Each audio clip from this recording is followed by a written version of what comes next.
Hi, I'm Jessica Taylor from InkItUpWithJessica.com, and in this video I'm going to show you some quick cards with tips for using Stampin' Up's Tasteful label dies. To use dies, you're going to need a die cutting machine, and I'm going to use the Stampin' Cut and Emboss machine by Stampin' Up.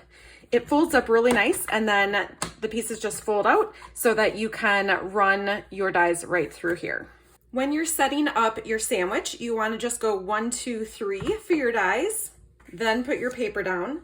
And because there are so many great dies in this Tasteful label die set, I like to cut a whole bunch of them at the same time.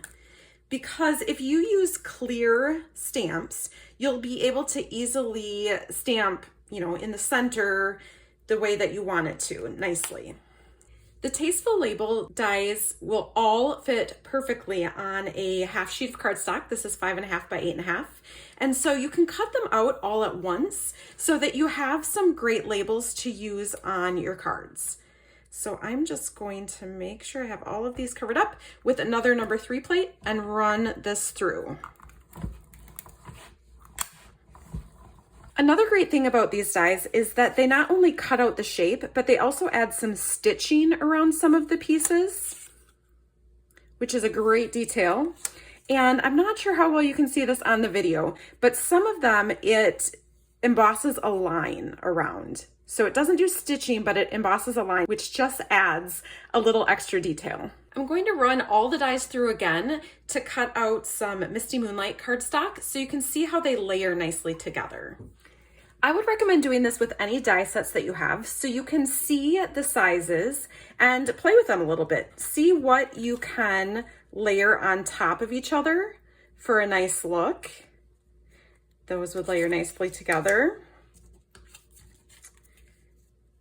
That layers nicely together, or the opposite, like so. This also would layer nicely on that one. The circles could layer nicely on top of each other. There's all kinds of possibilities. So just play around and see which shapes you like layered on top of each other. If you use the clear stamps, it is easy to see where you're stamping on your label.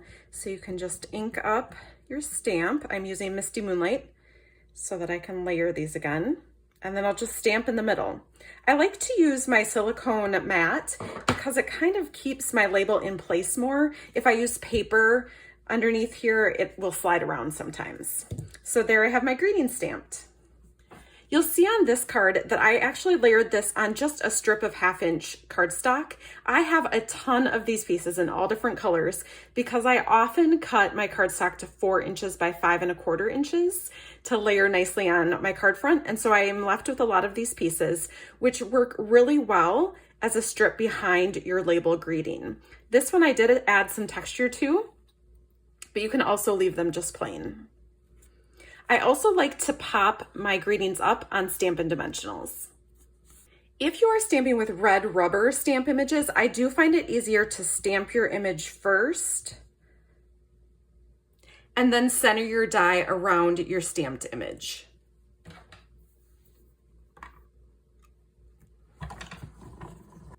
On this card, I layered 2 of the labels, one in white and one in the Misty Moonlight. To make this long enough to kind of poke the ends out behind this other label, I just used my paper snips to cut this in half. And then I put a little adhesive on the ends and just centered that so that a little bit was poking out the side.